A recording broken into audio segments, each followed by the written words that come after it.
बिस्मिल्लाहिर्रहमानिर्रहीम अस्सलाम वालेकुम डियर स्टूडेंट्स। इस वीडियो में मैं आपके साथ डिस्कस करूंगा आपकी 10th क्लास फिजिक्स की जो बुक है बेटा उसका चैप्टर नंबर 13 और चैप्टर नंबर 13 के जो एक्सरसाइज के न्यूमेरिकल है बेटा न्यूमेरिकल नंबर 13.8 13वें चैप्टर का 8वां न्यूमेरिकल बेटा हमने सॉल्व करना है, जिसमें जो गिवन डाटा है वो मैंने स्क्रीन पे लिखा हुआ है, आपको नजर आ रहा है। और उसके बाद जो है बेटा जो चीज़ हमने फाइंड करनी है वो भी लिखी हुई है। बुक से पहले स्टेटमेंट को पढ़ते हैं, समझते हैं कि ये डाटा कैसे आया है और फिर हम इसको सॉल्व करेंगे।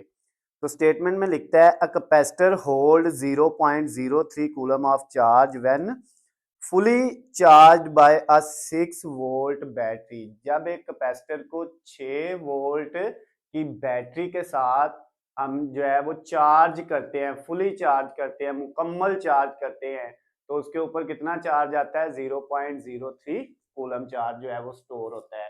तो ये हमारे पास चार्ज दिया हुआ है 0.03 कैपेसिटर के ऊपर चार्ज स्टोर होगा, उसको क्यू से लिख लिया। और एक जो बैटरी की वोल्टेज है वो कितनी है? वो 6 वोल्ट की बैटरी के साथ हमने कैपेसिटर को जोड़ा हुआ है, तो ये उसकी वोल्टेज आ गई। आगे कहता है how much voltage would be required, कितनी वोल्टेज की जरूरत होगी for it to hold 2 coulomb of charge, यानी कैपेसिटर के ऊपर 2 कूलम चार्ज स्टोर करने के लिए कितनी वोल्टेज की जरूरत होगी। तो अब बेटा फिर चार्ज दिया हुआ है, 2 कूलम चार्ज स्टोर करना है, तो ये आपके पास फिर क्यू आ गया। पहले चार्ज को Q1 लिखा था इसीलिए मैंने, और ये सेकंड चार्ज को क्या लिख दिया? Q2 लिख दिया। और जो पहली वोल्टेज थी वो दी हुई थी, वो 6 वोल्ट थी, उसको V1 लिख दिया। और अब कहता है कितनी जो है वो पोटेंशियल डिफरेंस यानी वोल्टेज की हमें जरूरत होगी, तो वो बेटा V2 हमने फाइंड करना है। इसको वोल्टेज भी कहते हैं और पोटेंशियल डिफरेंस भी कहते हैं। तो अब बेटा हमारे पास इसको जो है वो सॉल्व करने के लिए हमारे पास फार्मूला होता है Q is equal to C V. क्या फार्मूला होता है बेटा? Q is equal to C V. अब यहां से C का फार्मूला क्या बनेगा? Q over V। ये V इधर मल्टीप्लाई हो रहा है और इसको अगर हम इस साइड से इधर लेके आएंगे तो Q के नीचे जो है आके डिवाइड हो जाएगा, तो C इक्वल आ जाएगा Q ओवर V के। तो अब बेटा ये C का फार्मूला है Q ओवर V। अगर चार्ज 1 होगा तो वोल्टेज भी यानी पोटेंशियल डिफरेंस भी 1 होगा। एक C का ये फार्मूला बन गया। तो अगर बेटा हम इसको चार्ज को 2 लिखे तो वोल्टेज भी क्या होगी? 2 आ जाएगी। यानी अगर ऊपर चार्ज 1 है तो पोटेंशियल डिफरेंस वोल्टेज भी 1 है, अगर चार्ज 2 है तो वोल्टेज भी 2 आ जाएगी। इसका मतलब ये हुआ कि ये भी C का फार्मूला है और ये भी C का फार्मूला है। तो इस C की जगह अगर हम ये वाली वैल्यू पुट कर दें तो हमारे पास क्या आएगा बेटा? Q1 V1 इक्वल किसके आ जाएगा? Q2 ओवर V2 आ जाएगा।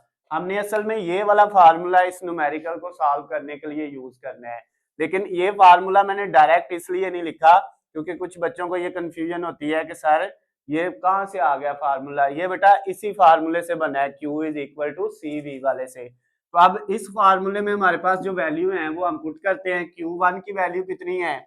0.03। उसके बाद डिवाइडेड बाय V1 की वैल्यू है 6 इक्वल Q2 की वैल्यू है बेटा 2 और डिवाइडेड बाय V2 वो हमने फाइंड करना है, उसको वैसे लिखा रहने दिया। अब ये जो V2 है ये राइट साइड पे इक्वल के राइट साइड पे डिवाइड हो रहा है, तो लेफ्ट साइड पे आके हो जाएगा मल्टीप्लाई। इधर क्या बच गया? 2। अब ये जो दोनों वैल्यू इन दोनों को इधर लेके जाना है। 6 डिवाइड हो रहा है तो इधर आके क्या हो जाएगा बेटा? मल्टीप्लाई हो जाएगा। और उसके बाद ये 0.03 इधर क्या हो रहा है? जो है मल्टीप्लाई हो रहा है, तो इस साइड पे आके क्या हो जाएगा? डिवाइड हो जाएगा। अब बेटा अगला काम कैलकुलेटर का है, तो V2 का आंसर क्या निकलेगा हमारे पास? पहले तो 6 को 2 से मल्टीप्लाई करेंगे 12 आ जाएगा। 6 को 2 से मल्टीप्लाई किया 12 और 12 को डिवाइड करना है 0.03 से, तो कैलकुलेटर पकड़े और 12 को डिवाइड करें 0.03 पे, तो ये बेटा आपके पास आ जाएगा 12 डिवाइडेड बाय 0.03 400 आ जाएगा। कितना आ जाएगा बेटा? 400। ये आपके पास जो है पोटेंशियल डिफरेंस यानी वोल्टेज की वैल्यू आ गई है V2 की। अब ये पोटेंशियल डिफरेंस का जो यूनिट होता है, ये V1 का जो यूनिट था वो भी वोल्ट था, तो इसका यूनिट भी क्या होगा? वोल्ट। उसको V से लिख लेते हैं। तो ये मेरा आंसर आ गया बेटा जो न्यूमेरिकल नंबर था 13.8, 8वां न्यूमेरिकल 13वें चैप्टर का वो कंप्लीट हो गया है। अगर बेटा इसमें आपको कोई भी मसला हो, कोई भी चीज़ समझ ना आई हो किसी भी स्टेप की, तो नीचे आपको मेरा नंबर नज़र आ रहा है स्क्रीन के, इस पे आप कॉल करके या मैसेज करके मुझसे समझ सकते हैं। अल्लाह हाफिज़, खुश रहें।